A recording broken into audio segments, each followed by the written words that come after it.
and welcome to episode 54 of Mo Money, the investing and economics show for millennials by a millennial, where our goal is to educate, entertain, and empower a new generation of investors. I am, of course, the host, the captain, the president, the commander-in-chief of millennial investing, MC Mo. Let's get this show on the road. Now, over the past 50-odd episodes on this channel, I've talked a lot about various investment topics. Opening accounts, how to choose stocks, and the psychology of investing. But if you have never watched any of those episodes, then what the hell are you doing? Watch them!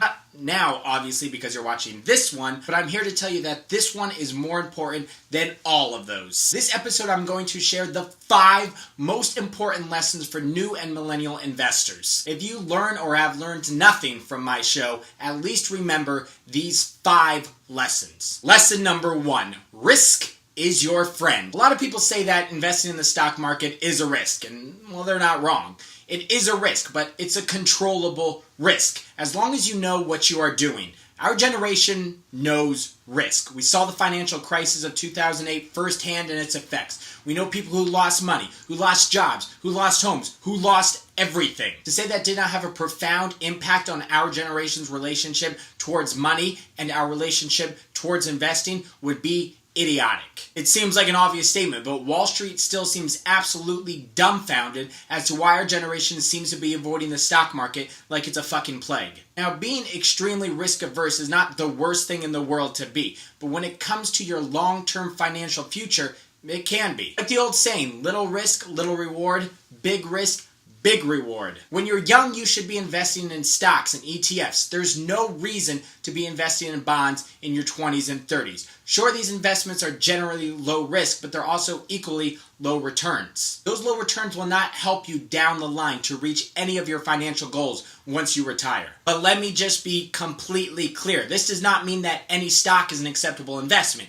Buying some shitty penny stock that costs 20 cents a share is not a prudent investment. You will always find some Wolf of Wall Street wannabes online touting how rich they got trading these penny stocks, but it's a scam. A lot of people say investing in the stock market is no different and equally risky as playing blackjack, playing the ponies, or any other form of gambling. These people are stupid, and they're also wrong. Those activities are a game of chance. It's either you win it all or you lose it all. Stocks are not a zero-sum game. They offer returns based on the performance of a business. You may lose a little here and there, but as long as you invest in strong companies, your return will outperform those you would receive buying bonds and completely blow out of water the money you would have if you just kept all your money in the bank and never invested a dime. You need a little risk in your life, and you need a little risk in your portfolio. And you may take some losses along the way, but in the long run, if you invest properly, your gains will heavily outweigh your losses. But while we're speaking about losses, let's get to the second lesson. Lesson number 2. Learn to take a loss. Look, we all know that nobody likes losing. To me, losing is the worst thing in the world, especially losing money. I mean, losing someone you love is probably worse, but I don't want to make this video all dark and grim, and so we're just going to say that losing money is the worst. So, alright, it's the worst. Usually people don't like to tell new investors that they can lose money, because losing money is not fun, and it does not help new investors feel confident about jumping into the market. But not telling you this, I feel, would be morally irresponsible of me. So let me say this very clearly. You are going to lose money. There is nothing you can do about it. It is going to happen. You are going to hate it. It is going to suck. But you need to know that now and fucking nut up and accept that fact. Alright, now I need you to step back from that ledge, my friend. Look, not every stock you own is going to go up. Not every stock Warren Buffett owns goes up, and he's the goddamn Oracle of Omaha. Sometimes you have to have a short-term memory. Sometimes you will invest in a stock and you will lose money. There is nothing wrong with selling that stock. There is something wrong with selling that stock and completely abandoning the market. The first 5 stocks I invested in, I think only one of them went up, and that was couple years ago in what is now one of the best markets of all time. That did not stop me. I did not run for the hills. Even though I was scared, even though I wanted to, I sold the stock and moved into a better stock and made up for that money that I lost. There's no way I can say any better than OJ the Juice Man. Playing in this game, you gotta take some losses. Y'all can't be bosses if you can't take no losses. Also, in the words of Big Sean, last night took an L, but tonight I bounced back. Don't let a loss ruin everything that you're working for. Try to contain your losses. Keep pushing forward to your end goal, which rolls us perfectly into the third lesson. Lesson number 3. Now, it's easy to get caught up in the dreary, mundane, and routine misery that is our daily lives.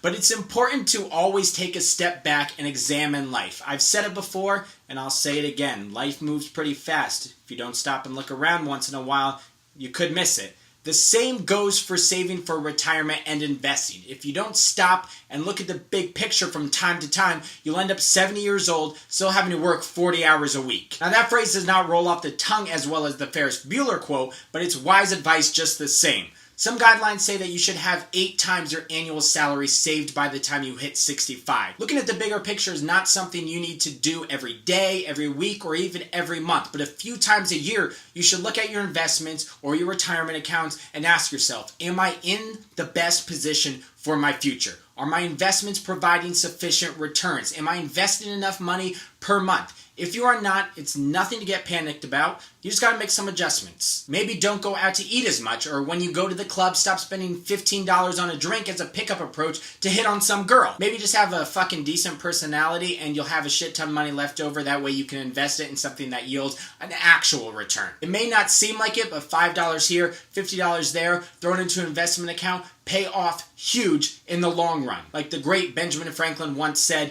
failure to prepare is preparing to fail. Now we're on to lesson number 4, which is 10% of 0 is 0.